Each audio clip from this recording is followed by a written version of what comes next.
Alright, time to watch 5 more anime recommended by fans. These were all anime recommended on my Patreon. My Patreon is patreon.com/ProZD. It's $1 a month. There's a link down there. If you want to recommend an anime for a video like this, go pledge. This is the 3rd time I'm doing this, and I actually really like doing these videos, so let's jump into it. Number 1, I tried Pokemon The Rise of Darkrai. This is a movie. I had only seen the first 4 Pokemon movies, like, when I was a kid, so I've never seen anything in this era. In fact, this, like, Diamond Pearl era of Pokemon, I've never seen any of it. I stopped watching the anime, like, in Ruby Sapphire. I never finished that. This was my first exposure to, like, Dawn, the character Dawn. I think this movie was kind of whatever. Basically, Ash and friends, they go to this town, and then, oh man, Darkrai is, like, causing nightmares and stuff. And then I'm just gonna talk about because it's a Pokemon movie. I don't think the plot is super revolutionary. If you're really concerned about spoilers, I guess skip ahead. Basically, it turns out that Palkia and Dialga are having this battle. They're having this dimension fight, and Darkrai is actually trying to save the town. There's this whole thing where Darkrai was, like, befriended this one character's grandma, and so, like, it's like a Beauty and the Beast thing. They're like, Darkrai, he's doing all this bad stuff. It turns out Darkrai was, you know, a good guy the whole time. It's whatever. The pluses of this movie were there are a lot of Pokemon in this movie. Like, the actual town itself has kind of like a fun design. I think it's inspired by Spain. There's a lot of Pokemon. It feels very lived in. From what I remember of, like, the Pokemon movies I grew up watching, there would maybe be, like, a few trainers and, like, some Pokemon. But this is like there's a whole garden of Pokemon, there's a whole city of Pokemon, there's Pokemon everywhere. And I'm pretty easy. I just like seeing Pokemon. I'm a big Pokemon fan. So that's one of the pluses. There's also a pretty entertaining character. His name's like Baron Alberto. He's like this Gaston-esque, like, oh, I want to marry the girl, and then he gets turned into a licky at some point. That was pretty funny. But otherwise, a lot of the movie is Dialga and Palkia shooting laser blasts at each other, and then Darkrai trying to defend the city. It felt like this movie could have been half the length, to be quite honest. A lot of running around. It's fine. Was not super invested in what was going on. It really did not feel like Ash and friends needed to be in this at all, especially not Team Rocket. Team Rocket barely did anything in this movie. So it was all in all, whatever. It was a kid's movie with Pokemon in it. I liked seeing the Pokemon. I guess it was kind of interesting that Darkrai, oh, turns out he's a good guy. Yeah. Otherwise, it's a movie about Pokemon for kids. Nothing really stood out to me beyond that. Alright, the second anime I chose is The Way of the House Husband. I watched the first 5 episodes, because that's technically the first season. I know there's more episodes, but this one is about a former Yakuza who becomes a house husband. I had read the first volume of the manga, and it was cute. And the anime, boy, yeah. I had known that the animation was kind of, like, limited, but I didn't truly realize, oh, it's like a motion comic, which is not the worst thing in the world if it just looked better. Woof. It's a shame. I'll just straight up say it. Like, I think the content is pretty funny. I think the voice acting is really what carries it. I think Kenjiro Suda as the main, as Tatsu is really funny, and he's giving like 150%. The way it's drawn just looks so much worse than the manga. The manga, I think, actually has good art. Anime just looks like non-shaded, like, pale imitations of the manga. So already it just looks really rough. And then the fact that it's barely animated is like extra insult to injury. I honestly think that this is a manga that could have, if the animation was like you know, really elevated it, this could have been really good, because there's funny stuff here. Like, For me, some of my favorite stuff in the show is like seeing all these former Yakuza, now they just kind of have to live normal lives. Like there's this, in episode 5, there's this lady who was like the head of a group, and now she works at a supermarket. There's a guy another Yakuza, one of his former Yakuza rivals, now he just like runs like a crepe stand. Like, there is inherent comedy in it that I think it's still funny, but man, like, if the animation were, just either normal animation, I don't know. I like seeing this kind of manga, this very gag manga, like, get elevated. And I think seeing what a director can do with, like, a simplistic scene, like, sometimes they can really, like, make it their own or add jokes with animation that aren't in the original. I love seeing that stuff. But you're just literally seeing drawings, just like, and not very good drawings. It's really unfortunate. It kind of makes you want to go back to the manga. I don't know if that was the intent. I can see like a much better show in my head while watching it, and that's not what you want to have while you're watching something. You don't want to just be constantly thinking, man, this could have been so much better. But that's how I felt watching this the entire time. So, not a fan. But the material can be funny. I'd recommend the manga. Anime number 3 is Skullface Bookseller Honda-san. I was talking about Way of the House Husband, how I didn't like the limited animation in that. This show does have limited animation, but I think it works quite well. It's an autobiographical story, not even a story, basically just like what it's like being a bookseller. Specifically the main character, Honda, he specializes in American comics, but it's just like how a comic shop works in Japan. Which, funnily enough, I did not know that was the premise, but I thought it was like a sort of fantasy slice of life, like, it's a fantasy world where there's a skeleton worker.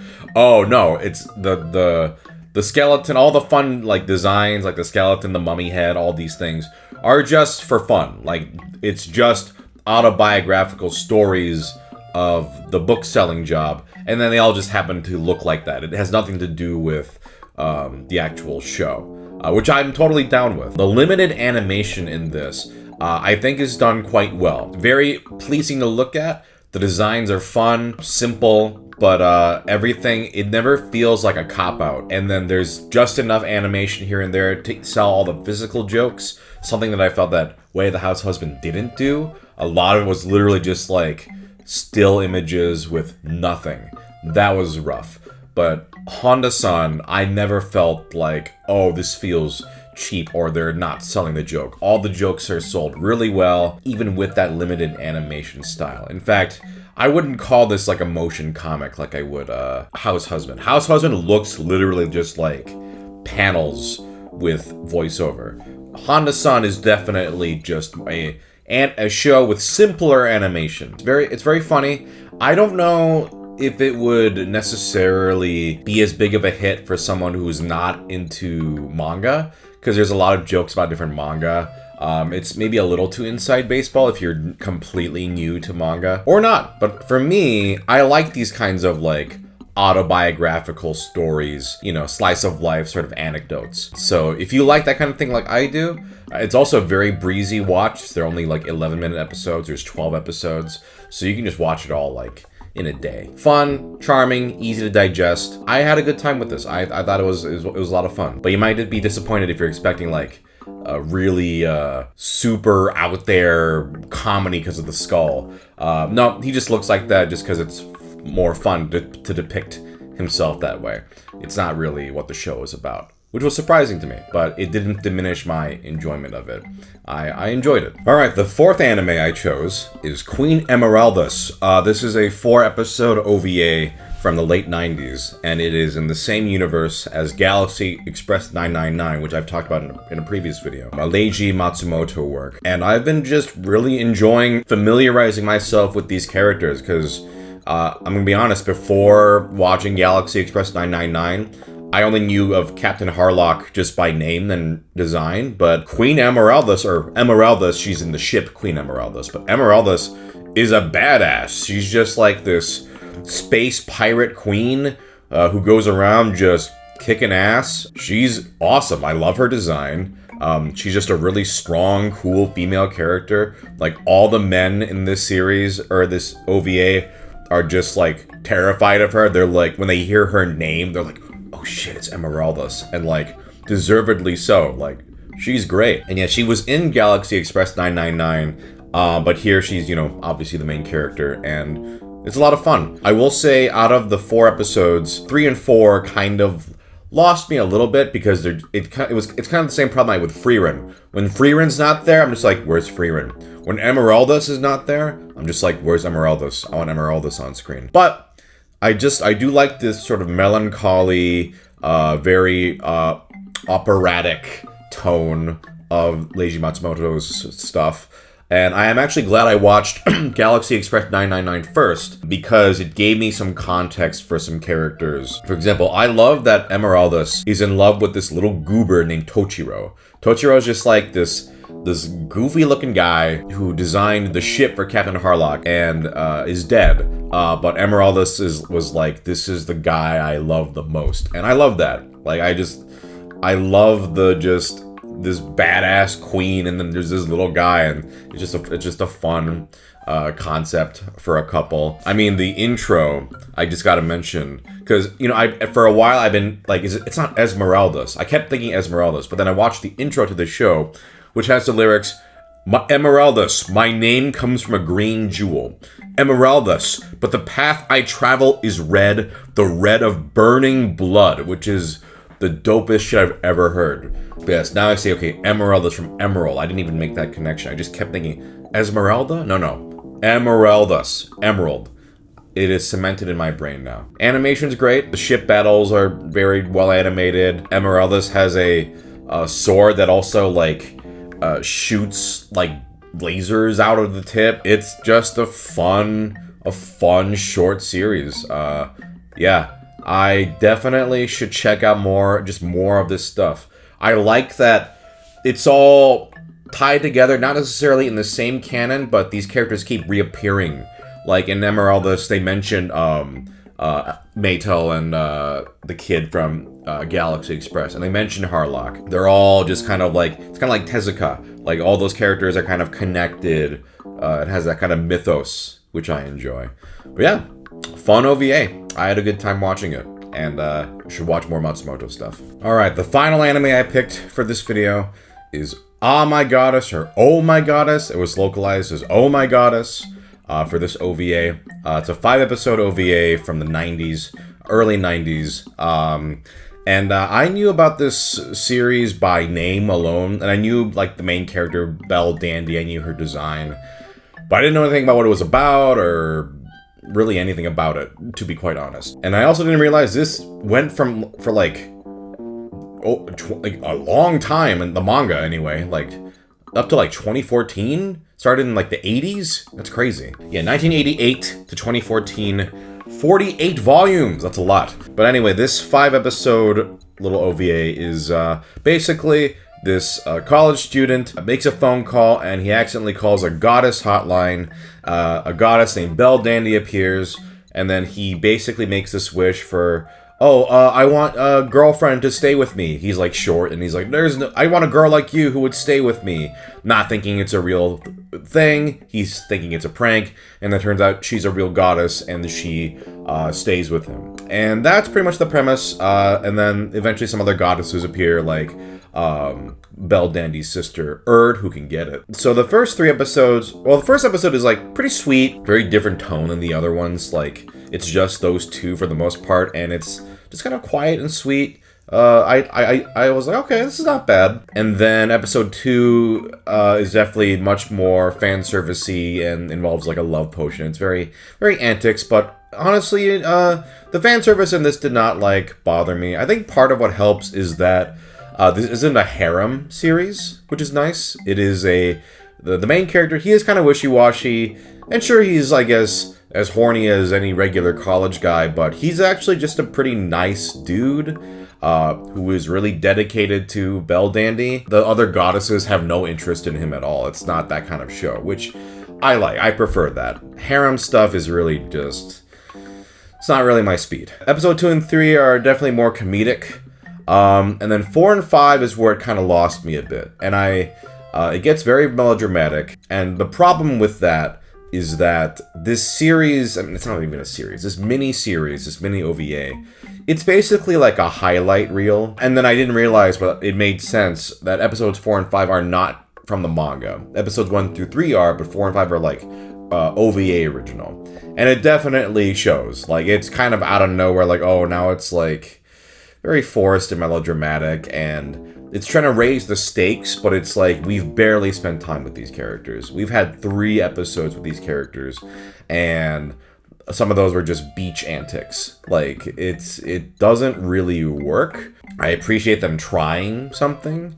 I don't even hate the ending. If you wanted to like land an ending like that, you needed this to be double the length. A 10 episode series could have done that ending, but this is like not it. It's not really gonna work. With that said, I like the animation style. It has that nostalgic 90s look. I like the character designs. I think it's like decent, you know.